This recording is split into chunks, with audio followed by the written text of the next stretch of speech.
forget to check what day it is. It's April 20th. I probably should have known it was April 20th. That's a pretty big day in the old internet community. Tyler? Dan, have you ever smoked marijuana? I don't know what marijuana is. Exactly. Welcome into State of the Nation. Damn weed. Should have had my Stephen A. Smith buttons ready to go there. I was going to try come up with some sort of clever transition from talking about weed to the Oilers game last night. I couldn't. Riding that high.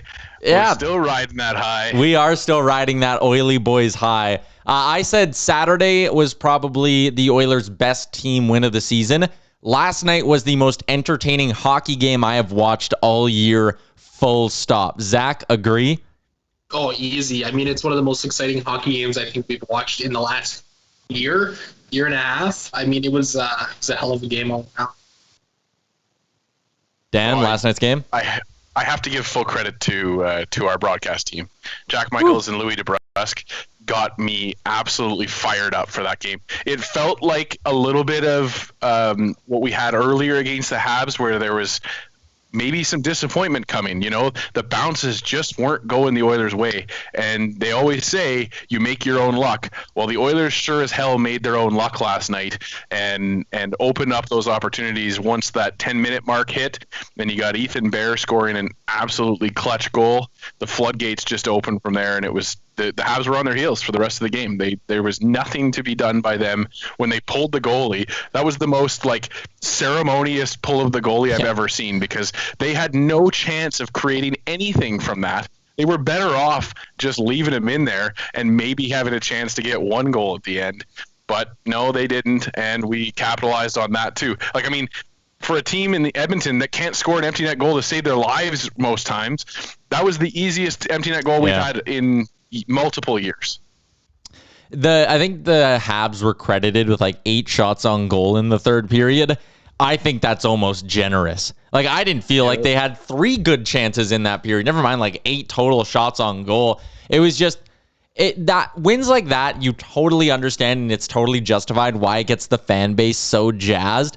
Because if the Oilers can find that level in the playoffs, no one in this division's stopping them. And I don't think that's some weird breath of homerism coming out of me. I think it's legit. If McDavid's on that level, Smith is on that level, and everyone else brings their A game, they're going to be a fucking hard team to knock off. It's a lot asking for everything to go right for them. But damn, that just, it gets you. Last night was the first time I kind of sat there and went, I'm so excited to see what this team can do in the playoffs. I hadn't really thought about it too much, but now I'm dialed in. Get me to that playoff hockey. I want more.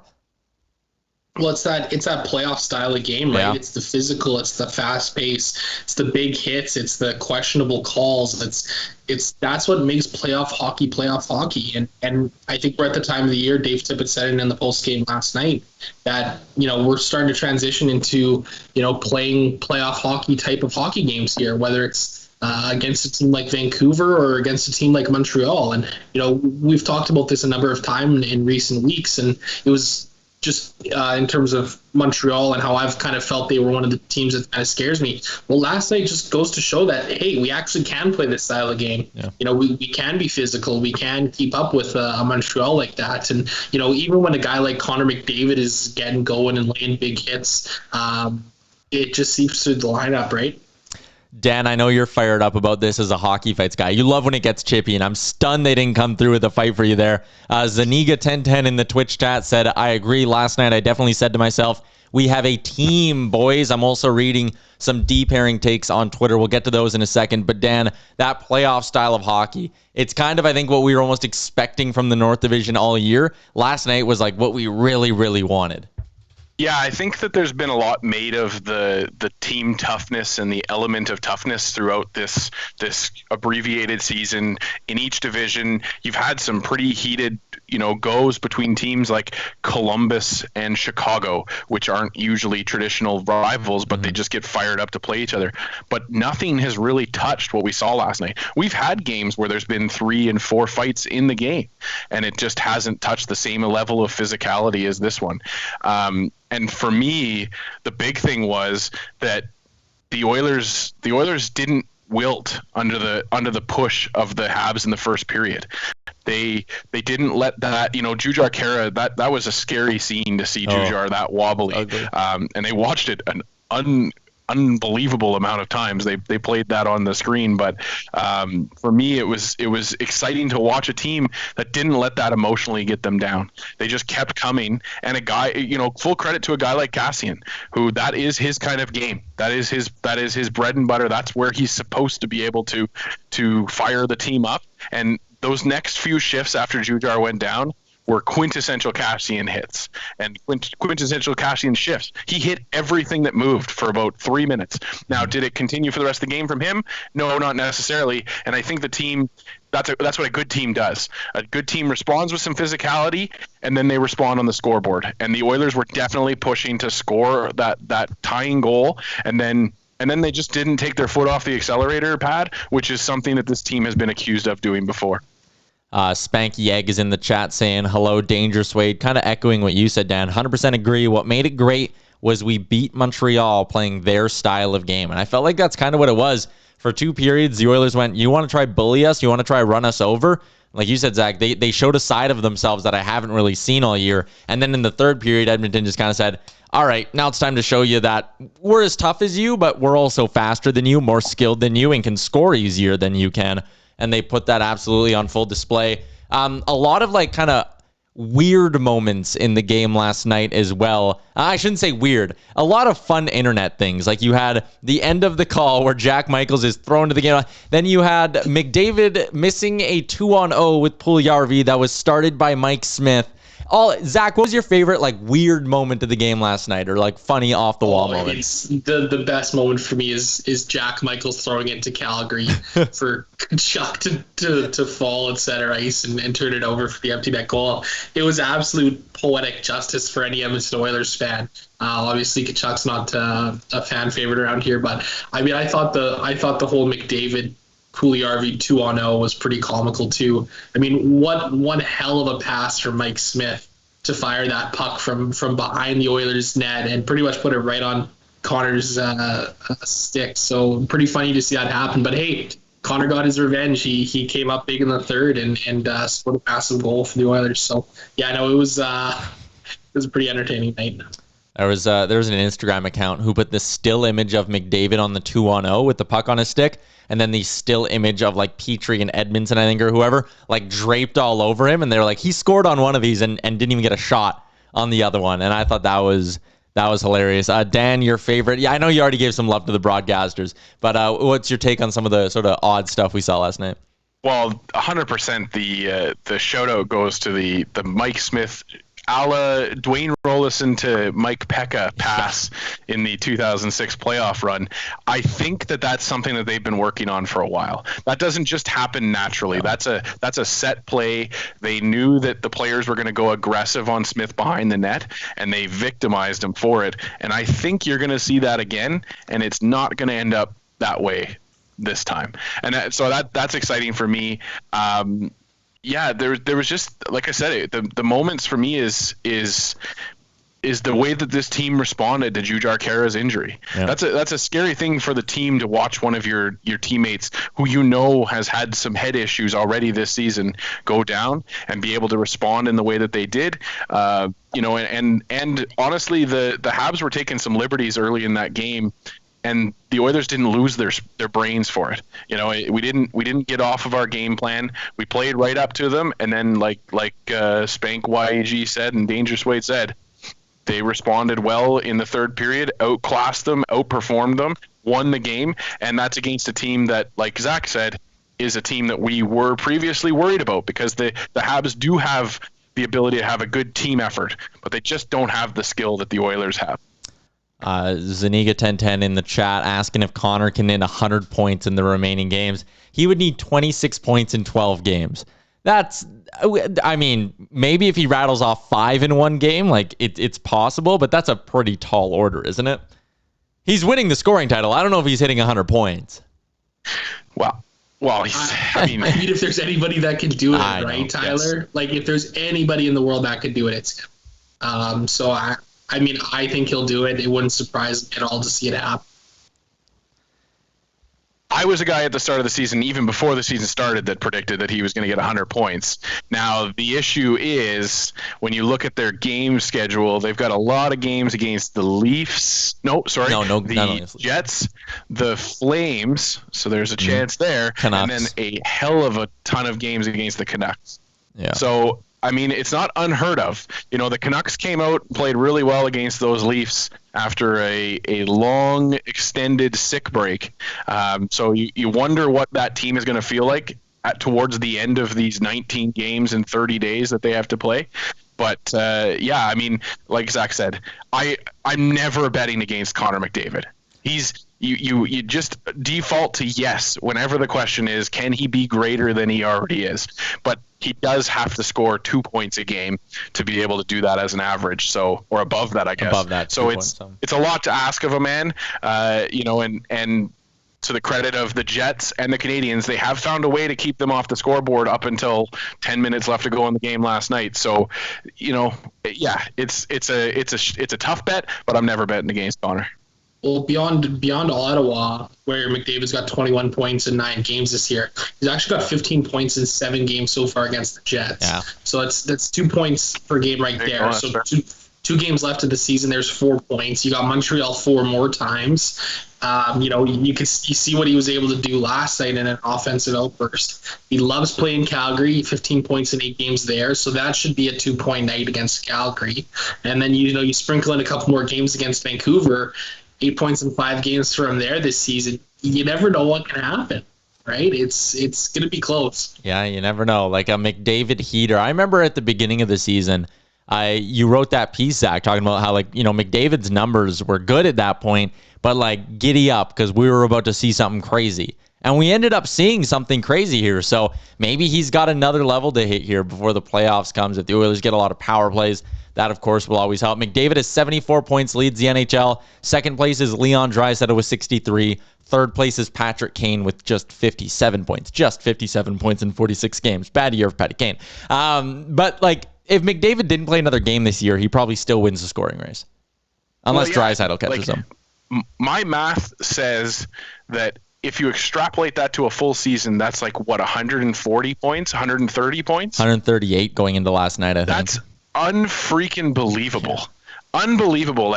The point totals that we didn't think, I don't think any of us would have said we would ever reach again since Joe Thornton got 100 assists in that season. Yeah. And those are, assists, it's great, but getting 100 assists definitely pads the stats there for sure. Just something else to throw too. We're 44 games into the season here. Connor McDavid has 11 games where he scored 3 or more points. That's insane. That's one in 4 games he scores more than 3 points. So I don't think there's going to be any difficulty for him to hit on.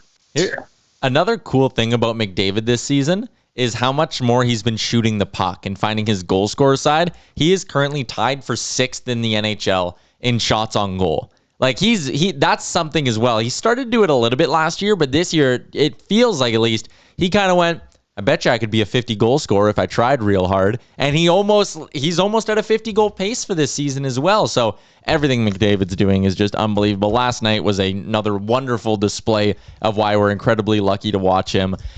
Moving along to some different topics, the Twitter chat here with Josh Forrester and Evan Albert. We're talking about some D pairings. Josh said Nurse with Bear, Jones with Larson, Gods. And then Evan followed up with go with Kulikov, Barrie. That's how I'd roll it the rest of the year. I go Nurse with Bear. I like that. I think you're putting your 2 best defensemen on one pairing. Come playoff time, I want those 2 guys playing 28, 29, 30 minutes a night. Sign me up. Kulikov, Barrie. I think Kulikov works well with Barrie. He's been comfortable playing with PK Subban, who's a running gun defenseman, offensive type. And I think Barrie could probably benefit from a couple less even strength minutes every game. Jones, Larson, you got a puck mover and your rugged shutdown guy. That works as well. Zach, agree or disagree with that? Yeah, I agree. It's going to be interesting to see what happens. I mean, we saw last night for the first time really all year, Dave Tippett commit to Ethan Bear alongside Darnell Nurse. Yep. That's a pairing that he wasn't shy in putting out there in all the tough situations last year. So, it seems like Tyson Barrie's fallen a little bit out of favor almost in terms of 5-on-5 minutes at the very least.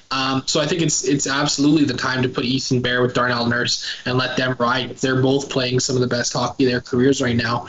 And you're right, you protect Barry a little bit with a guy like Kulikov who can be strong in his own zone. And then you have a third pairing of Caleb Jones and Adam Larson, and I think that's a real good group there, a real good top six. Dan? I kind of love the idea of Kulikov with Larson, though.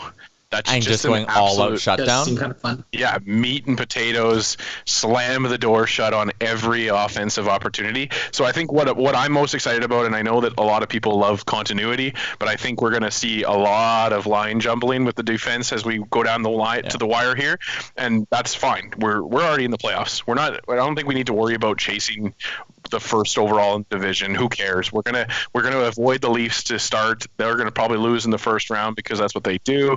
And we'll be fine. But yeah, for me, I'm excited to see the different kind of tooling that we can do with this defensive group and this defensive depth that we have. And again, don't sleep on old Slater Cuckoo. There's a guy that, again, at the start of the season, he had a really good start to this year and gave a lot of promise, and then it did trail off. Then the polish was a little bit gone there when he went down to injury. But this extended time off, maybe it reinvigorates him, and we've got an absolute joke of a good solution here, a good situation here where you got to try and choose between 8 NHL ready defensemen on any given night. Yeah, and that's something as well. I think Dave Tippett, especially in the playoffs, can almost pick and choose his D pairings every game based on whether or not he has home ice or not. Like, you talk about going Kulikov, Larson, and then that would leave you with like either Jones, Russell, or Cuckoo with Tyson Barrie. Like, if you want to do that and you have last change, like, you can almost afford to change things up based on whether or not you have that ability to make the change last. Because if you want to throw 2 puck movers on a pair and just say, yeah, I'm doing that because I'm only playing them in the offensive zone to kickstart offense, and I want Kulikov and Larson together because they're going and shutting down Mark Scheifele tonight, making life easier for Nurse. Like, you could almost do that from a strategy standpoint as well. I think something that's interesting too on top of that, and with that note, is that the Oilers defensemen seem more comfortable than I ever remember playing with different partners at any given time. There just seems to be a bit of a different flow on that back end this season where, it doesn't matter if Nurse is playing with Barrie or Nurse is playing with Bear or Barry's playing with Larson or whoever the hell's playing with whoever the hell ever. Everybody seems to be very comfortable and be able to step in with that solid next man up attitude. And, I wonder how much that has to do with like having the taxi squad in place too, because the extras are able to have a little bit more, a little higher intense practices on off days and stuff like that. And they're able to keep themselves closer to game shape.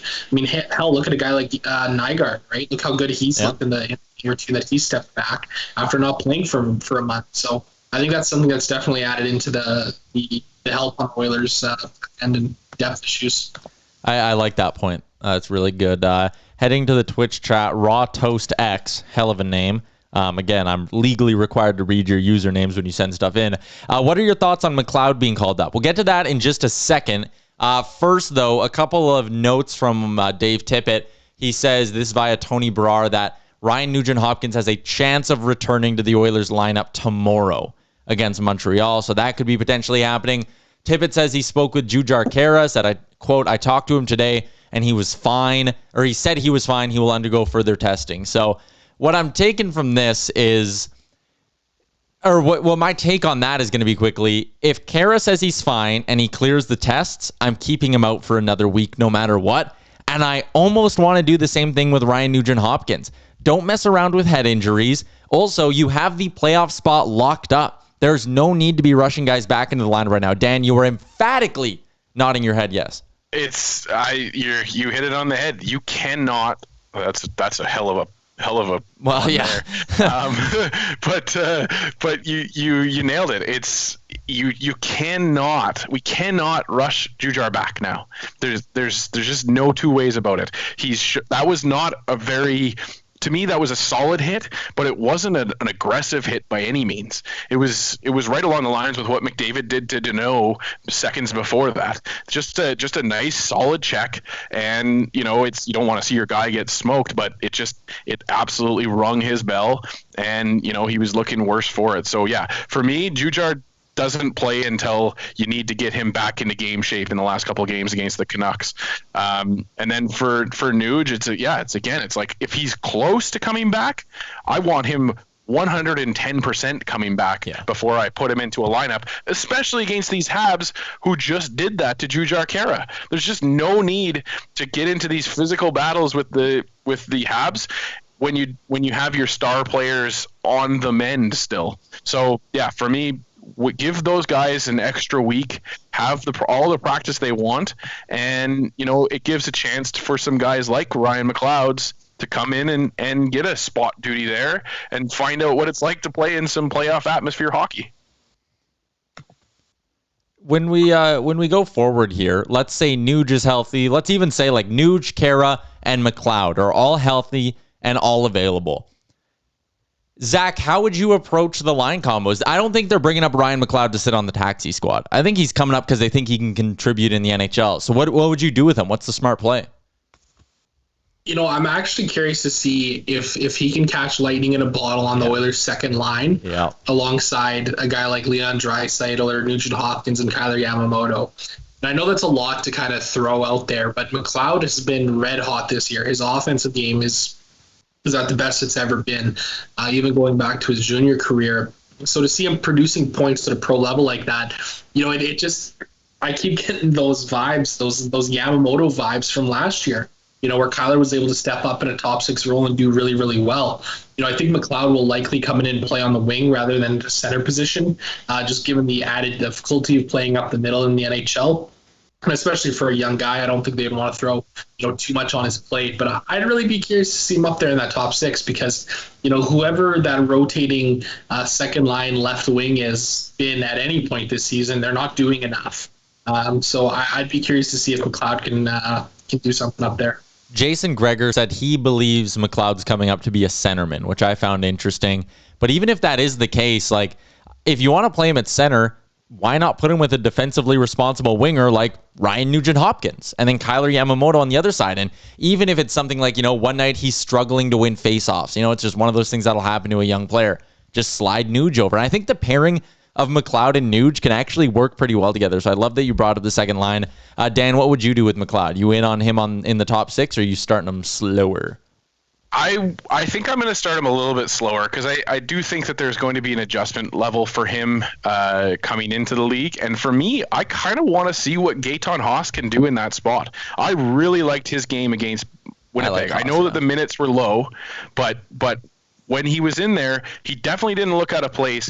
And his speed, I don't know if it's just my eye test picking up his game more, but it feels like his speed has come along even more this year as the year has progressed. And he doesn't look out of place there in a spot duty role where you have to slide Draisaitl up into that second or into that winger spot with McDavid. So I don't know. I'm okay with Haas in that spot to initially start it off, get McLeod in on a wing even, but we definitely need some centerman help as it is right now with Jujhar out. So and I know Devon Shore or Drew Shore? Devon Shore? It's Devon. It's Devon, I think.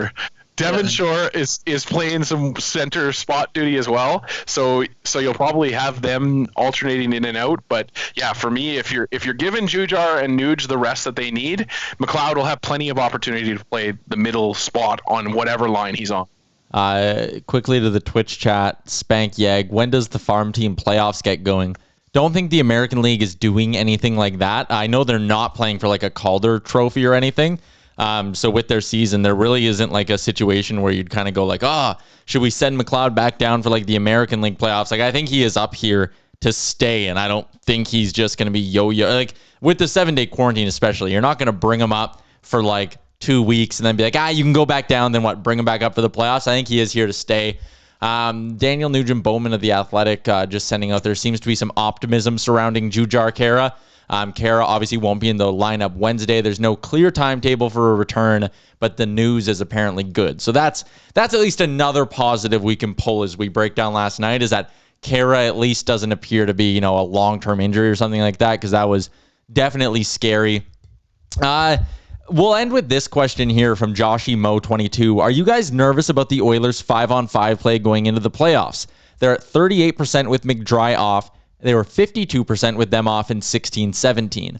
The reason I'm not quite concerned with that, like, think of how much better, I mean, McDavid to an extent, sure, but think of how much better Leon Draisaitl is right now compared to 16-17. Like, that was his coming out party against the Anaheim Ducks in that playoff run. That's what kind of got him his big contract. I think this year, I do like the depth more right now, even if maybe the numbers aren't there. And McDavid Draisaitl is a 1-2 punch is so much better right now than it was back in 16-17 that I'm just, the 5-on-5 play, even with them off the ice, isn't exactly concerning to me.